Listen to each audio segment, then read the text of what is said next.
يا أهل الجنوب المطر والجو ما شاء الله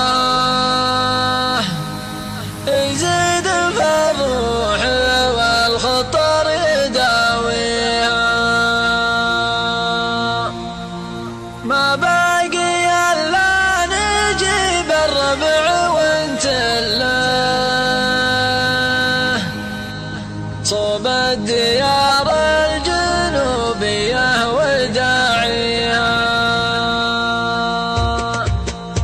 يا أهل الجنوب المطر والجو ما شاء الله يزيد في الروح والخطر يداويها. ما باقي إلا نجيب الربع ونتله صوب الديار الجنوبية وداعيها. صوب الديار الجنوبية وداعيها. المطر اللي عزومه للخلط شله يمشي بضلعانها يمشي بواديها. بدعي علي وادري انه يسجل حله صبر